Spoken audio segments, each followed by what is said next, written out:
Hi, this is Nate Fish, and I'm going to be sharing my study on improving communication skills with electronic tools and Google Docs. This is part of EDU626 Capstone project, spring 2019. Here's the overall poster view, which shows the narrative of the study from conception through literature review and developing the instruments and getting all the data through Likert scales and qualitative interviews and feedback from students, and also the results, which I will be sharing in this video. 21st century skills is something that's come to the forefront in our district as we've gone to a full one-to-one ratio with Chromebooks in our students, at least at the high school and middle schools. And so this is something that I really wanted to focus on with my research, especially since I'm doing technology leadership. And so I began to think about all the ways that this could be an impetus for my own classroom in terms of communication, since that's one of the major skills involved, and how that communication breaks down into the writing process. And so my literature review became focused on what kind of technology tools and writing revision strategies have been used in other studies in the past, and how effective were those tools and those strategies in improving the communication process in those studies. And so I found some great ones that talked about the steps that were taken and the kind of tools that were used in the past in earlier technologies, and I used those to kind of help shape what tools I'd be using in my own study. Also, of course, during this review, I learned a lot about what kind of procedures and methodology I would be using, especially Nielsen with his gradual use of autonomy, like I tried to use with my own students in the study, and also especially I would say Landbauer and the way he was able to identify certain tools that allowed for that increase in student skills. Now, on the topic of methodology and procedures, there was a constant comparative method used in order to provide for optimal effectiveness, and also with that framework, use Holmberg's method of modeling in practice throughout the study in order to kind of show the tools to the students and teach them and show them the purpose of it and all that, and have them use those tools. And also I used the conversational framework, which allowed me to carry the training of the learners because it was my own students. And this kind of puts the individual learner at the center of the study, and so which of course is what I was trying to go for in terms of figuring out what works for my students in my classroom. And based on that, I was also able to apply Laura Lard's peer communication cycle in order to get the students to try the tools together before doing that autonomy I mentioned earlier. So overall, this methodology emulates Laura Lard's teacher practice / modeling environment, and that applied that to all tools in that cycle, and that became the impetus for the cycle I used in doing the study. When it came to the actual procedures, learners were given a Likert scale survey that they were to fill out after each time they learned one of the tools that I introduced, modeled, and practiced. And so they would go through that cycle and then apply the tool and then fill out this Likert scale. So the tools that we used were listed there on this slide. You can see the word cloud generator, grade proof, and text help highlighting tools, writer's highlighter, and SAS writing reviser.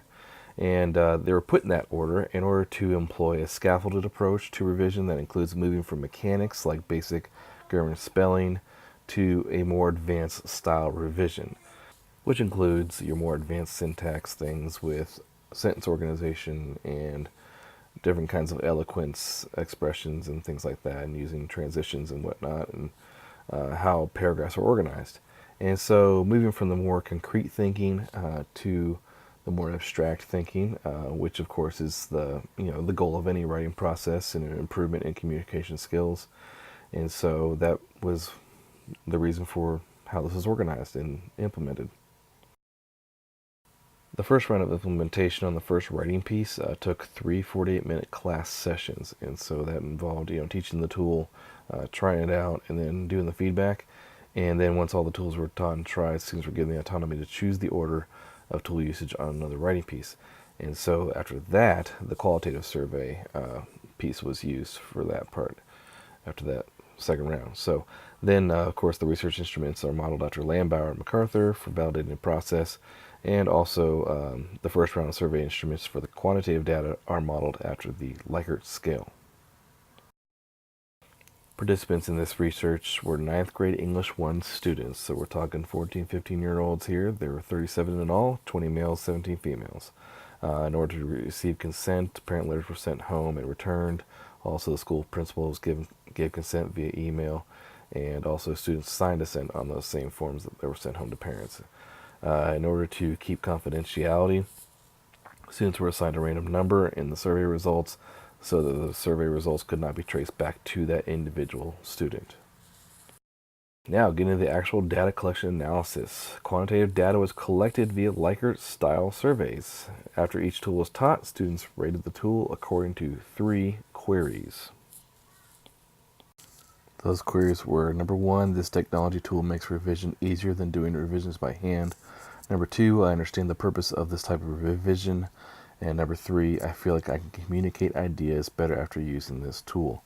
And again, those were used in the Likert scale, and so the data from those scales on those surveys done by the students was put into these box plots in order to compare, for instance, how easy revision became, and how well the purpose was understood, and how well they felt the communication skills were improved. And then the data was analyzed from there in order to figure out which tools scored and ranked the highest in these areas. Qualitative data collection came in the form mostly of student reflection that was given and done after the second round of revision with the second piece, in which they were allowed to have that autonomy. So they were asked to reflect on how they kind of used to do revision, if any at all, and then how that has changed with learning these Google Docs add-ons through the usage advantages with using the add-ons and also the effectiveness of those add-ons. Now, as far as the results for the quantitative part of the study, there was an overall favorability shown for all tools, and only Word Cloud Generator and Text Help stayed in lower favorability averages, but the t-test showed that there was really no statistical difference between those and the other tools. As for understanding the purpose, again, all 5 scored high and showed no statistical difference in their ratings.